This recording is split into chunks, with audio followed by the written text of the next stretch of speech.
Many factors farmers contend with each year are outside of their control. Weather, markets, and government policy can all affect the sustainability of a farming operation. So it's not surprising that farming is one of the most stressful occupations. Stress and anxiety are multiplied during times of economic downturns. Tracy Self is one of 3 rural mental health specialists funded through an appropriation from the Minnesota legislature. This mental health support program offers free confidential counseling to farmers, farm family members, and ag workers across Minnesota.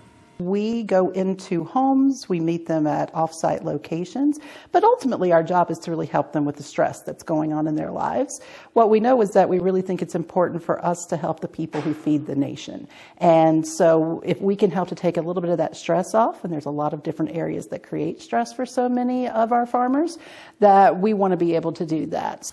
The current economic environment with low commodity prices for grain and high input costs has tightened margins and in some cases have made farming unprofitable. Self says the farm economy is one of the key factors triggering calls to the rural mental health professionals. The economy is really one of the biggest situations that I'm seeing. It's just the stress that's happening to farmers, many of whom are kind of dealing with the financial fallout as we kind of look at the status of the country and the status of farming. But there are other things. I think one of the bigger ones I end up with is transition planning. A resource for farmers dealing with financial challenges is the Farm Advocates Program. Funded through the Department of Agriculture, Farm Advocates work with growers who may be in the farmer-lender mediation stage.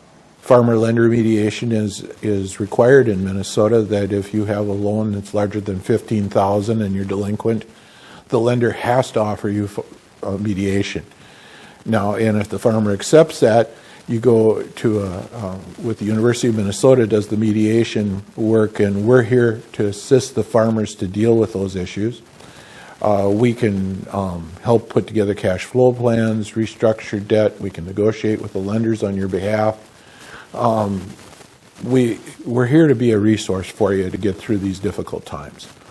Zank says the economic malaise has triggered an increase in farmer-lender mediation notices.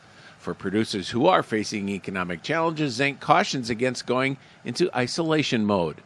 If you think you're in a stressful time now, or you think you're going to have difficulty with obtaining a line of credit for next year or paying last year's back, contact us now. Don't wait for the lender to tell you you're in deep financial trouble or you're having financial issues. Talk to us ahead of time. We can help you get organized and come up with a strategy to deal with this. You don't have to wait to receive a mediation notice or anything to contact us. You can contact us ahead of time and say, can you come out and take a look at this and visit with us and see if we're going in the right direction? Because we can sure help you with that. Information on how to contact the Farm Advocates Program and the Rural Mental Health Specialist is available on the Minnesota Department of Agriculture website. This is Dan Lemke reporting.